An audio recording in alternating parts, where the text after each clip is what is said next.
It's me. The ghost hunter. Any contact with the other world yet? Actually, I'm not sure. Jerry, I'm definitely not alone in this house. What are you talking about? Last night I saw something down below. It was moving. I wasn't dreaming, and I'm not making this up. Scratches is a first-person point-and-click horror game that follows writer Michael Arthate after he moves into a Victorian-era house with a dark past.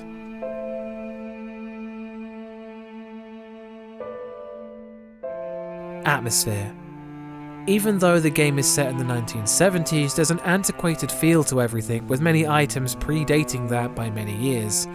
The pre-rendered graphics also give another layer of retro vibes, with certain parts of the game benefiting more from the graphical style than others.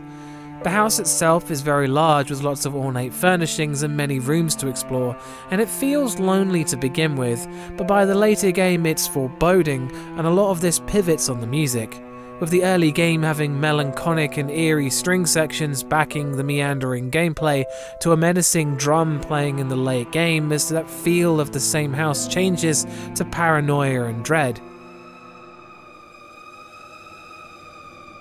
Areas like the basement appeared derelict visually, but the music that played in the background made me feel like something was going to happen to me down there.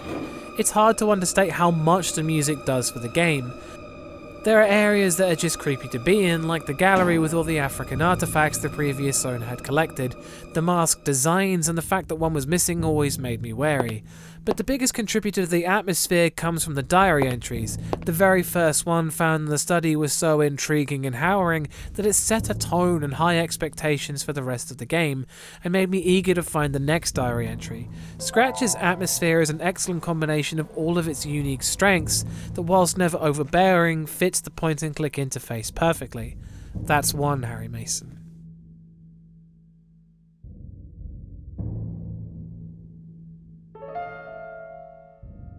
Scares.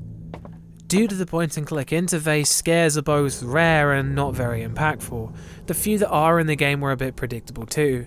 It does do some moments quite well, with climbing into the furnace being an obvious high point and the only real time that I felt scared during playing. This isn't a massive detriment to the game though, as the way the story is told wouldn't work the same way with constant scares, but there are points where I feel they could have done more with the opportunities that the game presented. That's still one Harry Mason.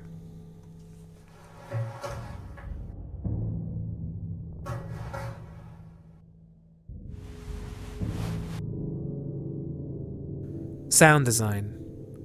The soundtrack to Scratches is quite small, but all of the pieces used are impactful in their own way, with the previously mentioned string and piano pieces that give the early game a lonely feel, to the strange and unsettling synth effects used to represent the nightmares.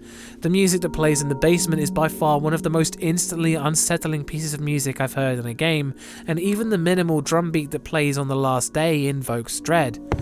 A lot of the sound effects are stock, and I've heard them being used in other games at the time, but that doesn't really take you out of the moment, and that's all that matters. Some of the more unique sound effects, like the titular scratches, are creepy to behold, that you don't get to hear them very much. The voice acting is for the most part very good, but it's hard to tell when the writing is to blame, with characters like Jerry sounding like he's making a joke, but seeming serious with what he's saying. Other characters like Michael and Barbara sound fine though.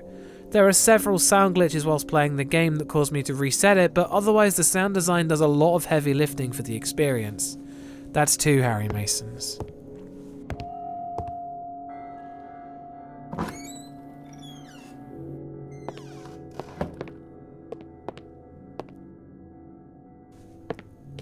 Gore.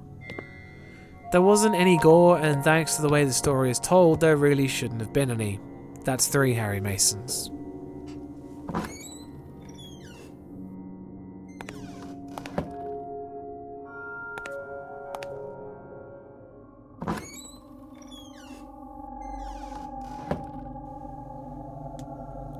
Story.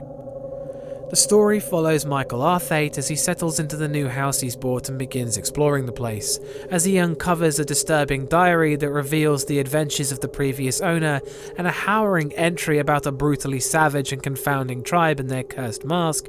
Michael explores further into the house, where he finds an empty spot in the display case containing other African masks. What follows is an intriguing detective-like mystery where you uncover the past events of the house and its morbid history. The story is slow-paced but really excellent and kept me guessing where things were going until quite late into the game. The diary entries are long, but there's only a few of them to read, as it's balanced out with environmental storytelling, pictures and phone conversations with Jerry and other characters, as well as Michael's own thoughts. Whilst you expect some parts to turn cliché, it always manages to subvert expectations to keep things going. There are some anticlimactic parts, and the ending was unexpected to say the least, but it's easily the game's best point, making the final score 4 out of 5 Harry Masons. As far as point-and-click adventures go, this was by far one of the most engaging and constantly surprising adventures, with a great atmosphere and creepy story to boot. Next time we'll be looking onto the third part of the Harry Mason scale videos, which will be sound design and its effect and use in horror games.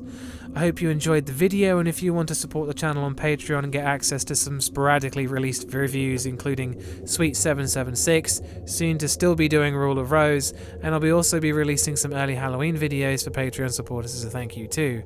Thank you again to Remy, DOSGamer, Hans Christian Solberg, Matthew Bookin, Rhodesy Syntax, Ben Bostaff, Boss Stage and DK84 for their contributions thus far. Again, I'd like to remind you this whole thing is down to my opinion in horror games. If you don't share this opinion, then that's cool. I get it. I'd like to point out that whilst I wasn't afraid of the mask, I did not scream like a banshee or run away from the computer, and I advise you don't either. There'll be more horror reviews in the pipeline, and thanks for watching. And always go check out Bumps in the middle of the night. Peace.